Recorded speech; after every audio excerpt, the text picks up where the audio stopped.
5월 23일 화요일 기도로 돕는 그 사랑 매일 묵상. 오늘은 시편 109편 6절에서 15절입니다.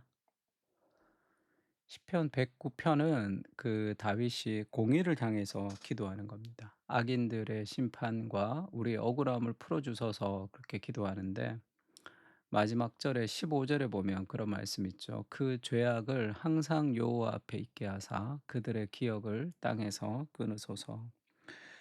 그들의 죄악을 항상 하나님 앞에 있게 해 주십시오. 잊지 않게 해 주십시오. 그들을 반드시 심판해 주십시오. 라고 얘기하는 그런 악한 사람들의 잘못된 행동에 대해서 하나님에게 공의로 기도하는 장면입니다. 그래서 공의를 위해서 우리가 기도할 필요가 있는데, 악인이 그를 다스리게 하시며 사탄이 그의 오른쪽에 서게 하소서. 그가 심판을 받을 때에 죄인이 되어 나오게 하시며 그의 기도가 죄로 변하게 하시며 그의 연수를 짧게 하시며 그의 직분을 타인이 빼앗게 하시며 그의 자녀는 고아가 되고 그의 아내는 과부가 되며 그의 자녀들은 유리하며 구걸하고 그들의 황폐한 집을 떠나 빌어먹게 하소서. 이렇게 기도해도 되나 할 정도로 지금 굉장히 강하게 저주를 하고 있는데, 지금 이게 사적 복수가 아닙니다. 이놈아, 내 잘못된 놈아." 이렇게 내가 개인적으로 그 사람을 향해서 비난하는 것이 아니고 하나님을 향해서 기도하고 있습니다.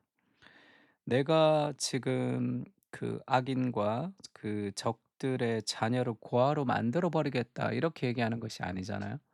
그 자녀들이 고아와 되게 할 그렇게 해 주십시오라는 그것이 그가 행한 일에 대한 올바른 처벌이다, 지금 그렇게 생각하는 거잖아요. 그러니까 공의로 하나님이 심판해 주십시오. 그 악인들이 뭐 일을 잘못했는데 다 다윗이 10을 기도할 수도 있겠죠. 그러나 지금 이 기도를 듣고 하나님께서 "야, 너 어떻게 그렇게 기도할 수 있냐." 이렇게 얘기하지 않고 "네가 얼마나 힘들었느냐."라고 그 마음의 위로를 해 주십니다. 그 마음의 위로를 해 주시고 우리의 기도를 들으시고 우리의 기도를 통해서 가장 공의로운 방식으로 하나님께서 심판해 주실 겁니다. 그것이 이 땅의 악과 고통, 그리고 여러 가지 인간의 이기심으로 인한 그런 선한 사람들이 당하는 삶의 고통을 이겨낼 수 있는 하나님의 방식이기도 하죠. 그래서 억울한 일이 있을 때 우리가 사적인 복수가 아니라 공적인 이런 공의를 향한 기도가 필요합니다. 그때 훨씬 더 건전하고 객관적으로 문제를 처리할 수 있다, 그렇게도 말씀드렸습니다. 공의를 위한 기도가 필요하죠. 야고보서에 보면 이런 말씀이 있습니다. 보라, 너희 밭에서 추수한 품꾼에게 주지 아니한 삭시 소리를 지르며 그 추수한 자의 우는 소리가 만군의 주의 귀에 들렸느니라. 그러니까 지금 일했는데 이 임금을 주지 않았어요, 이 주인이. 이런 일들은 우리나라에도 허다합니다. 특히 외국인 노동자들이 이 우리나라에서 와서 받는 그런 차별의 대우라는 것은 엄청나죠. 그러니까 그 흑인과 백인의 갈등보다 더 이 단일 민족이라 얼마나 이기적인지 모르겠어요. 그게 이 우리의 특징, 그리고 인제 인간의 특징과 같은 것인데, 그 억울함을 어떻게 합니까? 힘이 없는 약한 사람들이 그들의 우는 소리, 하나님의 귀에 들린다는 거죠.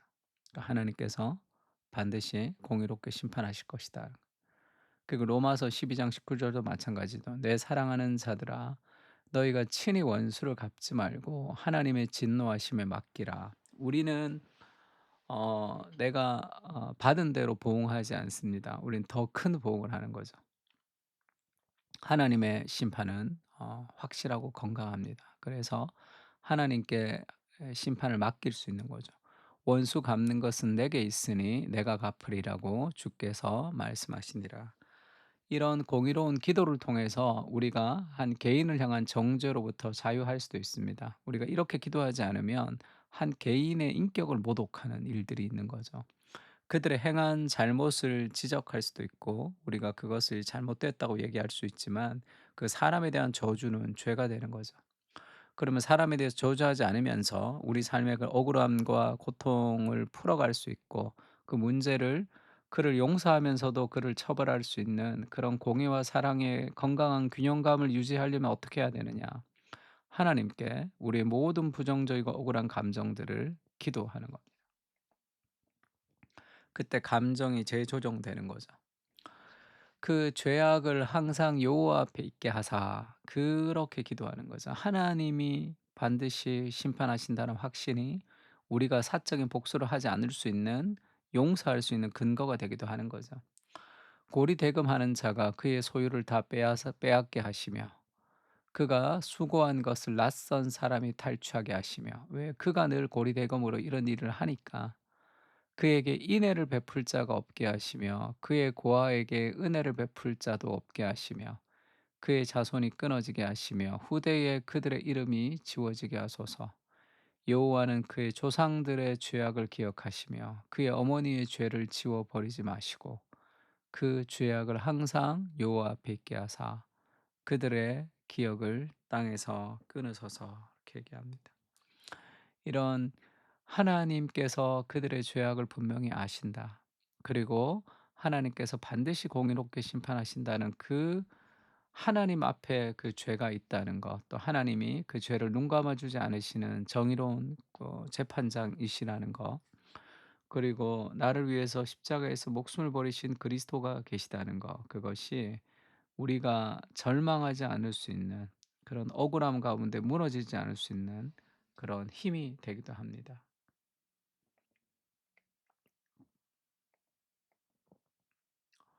로마서 12장 14절에 보면 이런 말씀이 있죠. 너희를 박해하는 자를 축복하고 축복하라. 축복하고 저주하지 말라. 지금 이 구절과 지금 오늘 우리가 읽었던 이 시편이 마치 매치가 되지 않는 것처럼 느껴질 때가 있죠. 근데 그렇지가 않습니다.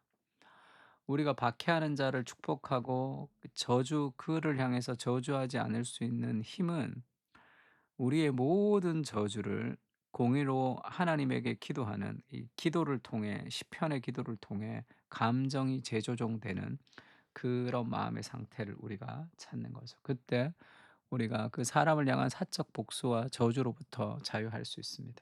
완전한 공의로운 심판이 하나님께 있기 때문에 그가 회개하든지 심판당하든지 둘 중에 하나가 되겠죠.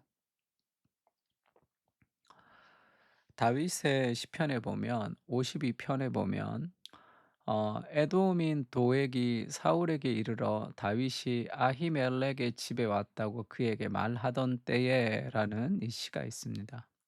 그러니까 다윗이 사울에게 쫓겨서 이제 다윗과 다윗의 이제 장수들이 사울에게 쫓겨서 도망가다가 지금 먹을 것이 없을 때 아히멜렉에 와서 이 제사장 아히멜렉에게 먹을 것을 좀 달라 그래서 제사장만 먹을 수 있는 진설병을 먹습니다. 그리고 무기가 있습니까 해서 이 골리앗의 칼을 가지고 도망간 일이 있죠. 그것을 성소에서 와서 제사를 드리던 도액이라는 사울의 목자장이 있습니다. 이 도액이 그것을 보고 사울에게 꼬지른다 그러죠. 사울에게 고자질을 합니다. 지금 아히멜렉의 집에 다윗이 왔다 갔다. 근데 그냥 간 것도 아니고 다윗에게 음식과 무기를 제공했다. 그래서 아히멜렉은 모르죠. 다윗이 쫓기는지도 모릅니다. "왜 여기 왔냐?" 사울의 장수가 "이러이러하게 왔다." 이렇게 거짓말하거든 다윗이. 이 사울이 그 보고를 듣고 아히멜렉에게 가서 "이 다윗이 나랑 관계가 갈등이 있는데 너희가 알지 못하느냐? 왜 다윗을 숨겨 줬냐?" 하면서 아히멜렉의 집안을 다 죽여 버립니다. 그때도 자기 병사들에게 그렇게 얘기하죠. 병사들에게 죽이라고 하니까 호위병들이 제사장을 죽이기를 두려워할 때 이 사울이 이 도액에게 칼을 주면서 도액이 다 죽이죠. 아주 못된 인간이죠. 근데 자기가 잘못했고 또 자기가 거짓말한 걸로 아히멜렉의 집안 사람들이 다 죽음을 당했단 말이에요. 다윗이 고통하면서 기도합니다. 포악한 자여, 네가 어찌하여 악한 계획을 스스로 자랑하는가? 하나님의 인자하심은 항상 있도다. 내 혀가 심한 악을 꾀하여 날카로운 삭도같이 간사를 행하는도다. 이렇게 저주, 사울을 향한 저주인지 도액을 향한 저주인지 알 수 없는 두 사람을 다 향한 거겠죠. 그렇게 막 저주의 기도를 다윗이 합니다. 그리고 20 그리고 8 절이죠. 8 절 9 절에는 그렇게 얘기하죠. 그러나 이렇게 반전이 이루어지죠. 너희가 그렇게 했지만 그러나 나는 하나님의 집에 있는 푸른 감람나무 같다. 하나님의 인자하심을 영원히 의지할 것이다. 이렇게 얘기합니다. 주께서 이를 행하셨으므로 내가 영원히 주께 감사하고 주의 이름이 선하심으로 주의 성도 앞에서 내가 주의 이름을 사모하리이다. 너희가 그런 악한 일을 행해서 내가 그렇게 억울한 일을 당하고 분하고 고통스럽고 힘들지만 그 모든 저주와 공의로 하나님께 맡기고 그렇게 얘기하는 거죠. 그러나 나는 하나님의 집에 있는 푸른 감람나무 같다. 흔들리지 않을 것이다. 하나님이 공의롭게 심판하실 것이고 그들의 악행이 내 영혼을 무너뜨리지 못한다는 거예요. 베드로전서도 그런 말씀 있죠. 부당하게 고난을 받아도 하나님을 생각함으로 슬픔을 참으면 아름답다. 이렇게 얘기합니다. 21절은 이를 위하여 너희가 부르심을 받았으니 그리스도도 너희를 위하여 고난을 받으사 너희에게 본을 끼쳐서 그 자취를 따라오게 하셨다. 인생에 여러 가지 억울하고 부당한 고난들이 있을 수도 있다는 거죠. 그는 죄를 범하지 아니하시고 그 입에 거짓도 없으시며 욕을 당하시되 맞대어 욕하지 아니하시고 고난을 당하시되 위협하지 아니하시고 오직 공의로 심판하는 이에게 부탁하시며 예수님이 죄를 범하지 않았지만 죄인으로 취급이 되고 거짓도 없지만 거짓말장애로 모함을 됐고 또 욕을 당하지만 도리어 그들을 저주하지 않고 고난을 당했지만 억울하게 위협하지 않았습니다. 왜죠? 오직 공의로 심판하시는 이에게 부탁했거든요. 친히 나무에 달려 십자가에 죽는 그 억울한 죽음까지도 하나님께서 그리스도의 부활을 통해서 영광스럽게 만들어 주시는 거죠. 우리도 예수님처럼 예수님만큼 힘들진 않잖아요. 우리가 어떤 인생의 고난도 그리스도만큼 힘들진 않습니다. 오직 공의로 심판하는 이에게 부탁하며 살아가는 거죠. 분노와 억울함으로 밤을 지새울 때도 있습니다. 공의로 심판하시는 하나님께 심판을 맡겨드리게 하시고 하나님 안에서 흔들리지 않는 뿌리를 내리게 하여 주시옵소서. 그 죄악을 여호와 앞에 있게 하시고 하나님께서 공의롭게 심판하여 주시옵소서. 공의와 사랑 균형을 누리며 살게 하옵소서. 아멘.